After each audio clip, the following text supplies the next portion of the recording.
রাজনীতিতে বেগম খালেদা জিয়া ছিলেন শালীনতার প্রতীক। পরিমিতিবোধ আর মার্জিত ভাষার জন্য তিনি ইতিহাসের অনন্য অবস্থানে থাকবেন।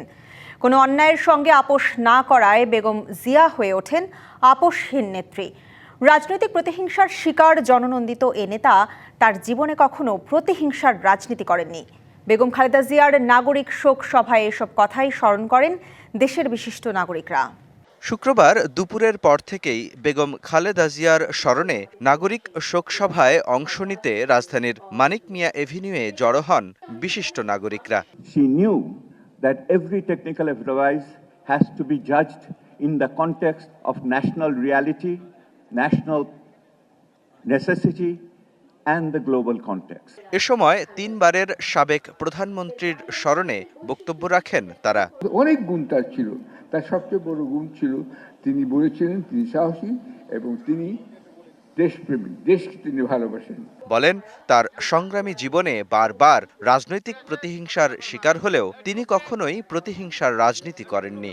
তাকে যে ভিক্টিমাইজ করা হয় নানানভাবে সেই পর্বটা, কিন্তু আমার কাছে মনে হয় যে তার এই যে দুইটা পর্ব, প্রথম দিকের যে উত্থান পর্ব, সেখানে কিন্তু তাকে আমরা সবাই জানি, সবাই বলেন যে তিনি আপোষহীন নেত্রী। আর এ কারণেই বেগম খালেদা জিয়া হয়ে ওঠেন রাজনীতিতে শালীনতার প্রতীক। এই যে খালেদা জিয়ার যে শেষ বাণী, জ্ঞান ভিত্তিক সমাজ, আমরা যেন এটা অন্তরে সবার ভেতরে আমরা উপলব্ধি করি। The future of Bangladesh depends on a knowledge based society. বিশিষ্ট নাগরিকরা বলেন পরিমিতি বোধ, মার্জিত ভাষা এবং সম্মোহনী ক্ষমতার কারণে ইতিহাসে সব সময়ই অনন্য হয়ে থাকবেন বেগম খালেদা জিয়া। মুস্তফা মাহবুব, ডিবিসি নিউজ, ঢাকা। এ বিষয়ে আরো জানাতে জাতীয় সংসদ ভবনের দক্ষিণ প্লাজা থেকে যুক্ত হচ্ছেন সহকর্মী আনোয়ার হোসেন। আনোয়ার, আপনাকে স্বাগত জানাচ্ছি ডিবিসি নির্বাচিত সংবাদে। আপনি তো দুপুরবেলা থেকেই ছিলেন সংসদ ভবনের দক্ষিণ প্লাজার ওখানে, এবং বিশিষ্ট সমাজের বিশিষ্ট নাগরিকরা তারা যোগ দিয়েছিলেন এই শোক সভায়। আপনার কাছে জানতে চাইবো যে তাদের কথার মাধ্যমে যে বেগম খালেদা জিয়ার বর্ণাঢ্য রাজনৈতিক জীবন নিয়ে যে কথাগুলো উঠে এসেছে সেটি নিয়ে বিস্তারিত জানাবেন।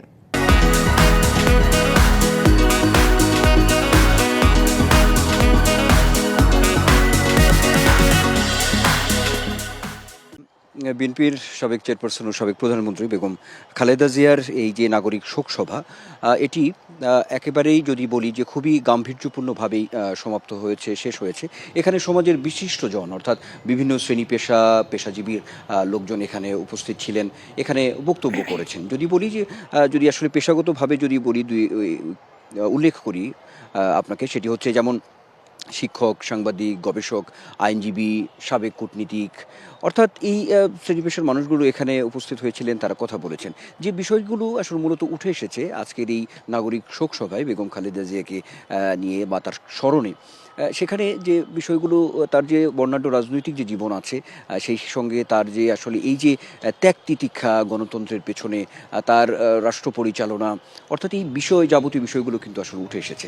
এখানে যে কথাগুলো বিশিষ্টজনরা আসলে বলার চেষ্টা করেছেন যে অর্থাৎ আমাদের যে এই যে পরিস্থিতি, রাজনৈতিক যে অবস্থা, যে সংকটের কথাগুলো এখন বলা হচ্ছে, তাতে করে একরকম অন্যরকম একটু পাথেয় হতে পারে বেগম খালেদা জিয়ার যে এই যে বর্ণাঢ্য যে রাজনৈতিক জীবন, অর্থাৎ 41 বছরের যে রাজনৈতিক কেরিয়ার তার মানে এই যে ছিল, অর্থাৎ সেখান থেকে অর্থাৎ বাংলাদেশকে যদি এখন এই মুহূর্তে মানে বাংলাদেশকে ভালো রাখতে হয়, তাহলে বেগম খালেদা জিয়াকে ধারণ করতে হবে। আমরা এমনও কথা বিভিন্ন বিশিষ্টজনদের কাছ থেকে তাদের বক্তব্যে উঠে এসেছে। যেমন আপনি খবরে যেটি বলছিলেন যে তার যে পরিমিতি বোধ, তার যে শালীনতা, এই বিষয়গুলো কিন্তু বারবার উঠে এসেছে। আমরা এমনও দেখেছি যে সরকারের অর্থাৎ অন্তর্বর্তী সরকারের একজন উপদেষ্টার কথা যদি বলি, আসিফ নজরুল, তিনিও কিন্তু তার বক্তব্যে বলছিলেন যে বেগম খালেদা জিয়া মানুষের কিভাবে অন্তরে জায়গা করে নিয়েছে, হৃদয়ে জায়গা করে নিয়েছে। তিনি আবার উদাহরণস্বরূপ বলছিলেন যে আরেক নেত্রী আসলে বিতাড়িত হয়েছেন এই ভূমি থেকে, এমনটাও কিন্তু উদাহরণ হিসেবে তিনি নিয়ে এসেছেন।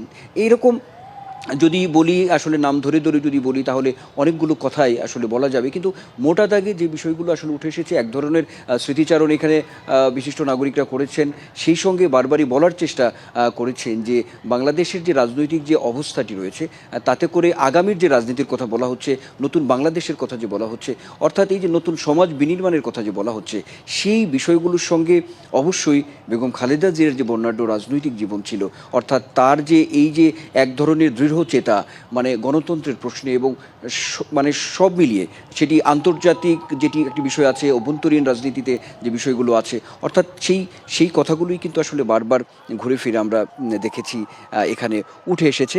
সবার মুখে একটি কথাই আসলে আমরা বারবার দেখেছি যে এই যে বাংলাদেশের যে মানে রাজনৈতিক ইতিহাসে যে একটি মাইল ফলক, একটি অধ্যায় বেগম খালেদা জিয়ার, সেই অধ্যায়টিকে আসলে ধারণ করা, এই অধ্যায়টিকে ধারণ করার কথাই বারবার বলা আসলে হচ্ছে। যে নাগরিক সমাজের প্রতিনিধিরা বেগম খালেদা জিয়াকে নিয়ে বিভিন্ন ধরনের স্মৃতির রোমন্থন করেছিলেন, আপনি জানাচ্ছিলেন তার রাজনৈতিক জীবন নিয়েও বিভিন্ন ধরনের কথা জানাচ্ছিলেন। একটু আপনার কাছে জানতে চাইবো যে সেখানে তো তারেক রহমান সপরিবারে যোগ দিয়েছিলেন, তারেক রহমান বা বেগম জিয়ার পরিবারের পক্ষ থেকে কেউ কোনো ধরনের কথা বলেছেন কিনা, বা বেগম খালেদা জিয়াকে নিয়ে কোনো স্মৃতিচারণ করেছেন কিনা জানতে চাইবো।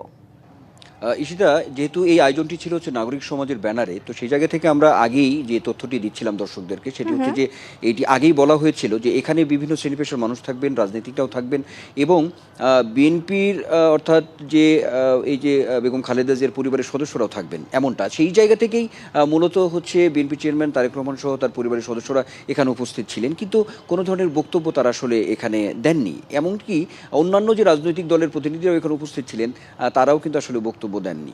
অর্থাৎ বক্তব্য এই পর্বটি রাখা হয়নি, এটি বারবারই আসলে এই নাগরিক সমাজের যে ব্যানার থেকে মূলত নাগরিক শোকসভার যে আয়োজনটি ছিল, সেখানে আগে থেকেই এটি বলা ছিল যে এই অনুষ্ঠানটি বা এই শোকসভাটি একেবারে একটি শোক আবহের মধ্য দিয়ে, একটি ভাব গাম্ভীর্যের মধ্য দিয়ে তারা এই অনুষ্ঠানটি আসলে শেষ করতে চায়। এটি একেবারেই অরাজনৈতিক একটি অনুষ্ঠান হবে, এমন কথাগুলি বারবার বলা হচ্ছিল, যে কারণে অন্যান্য রাজনৈতিক দলের প্রতিনিধি সহ শুরু করে বিএনপি চেয়ারম্যান এখানে উপস্থিত ছিলেন তারেক রহমান, কিন্তু তাদের আসলে কোনো বক্তব্য এখানে আসলে ছিল না, এমনটি আসলে বলা হয়েছে। মোটা দাগে যে একটি অবস্থা বলা যায় যে নাগরিক শোকসভা এই বেগম খালেদা জিয়ার স্মরণে সেটি একেবারেই খুবই সুশৃঙ্খল সুন্দরভাবে সম্পূর্ণ হয়েছে, এবং যে কথাগুলো বিশিষ্ট নাগরিক পেশাজীবীদের কাছ থেকে আসলে উঠে এসেছে, মোটা দাগে আসলে বলতে গেলে সেটি আসলে বলা যায় যে বেগম খালেদা জিয়ার যে আদর্শ, যেটি তিনি মনে প্রাণে বিশ্বাস করতেন, এই দেশকে ভালোবাসতেন, অর্থাৎ তিনি বিশেষ করে বেগম জিয়ার যে কিছু বক্তব্য যে সেটিও কিন্তু এখানে উদ্ধৃত হয়েছে,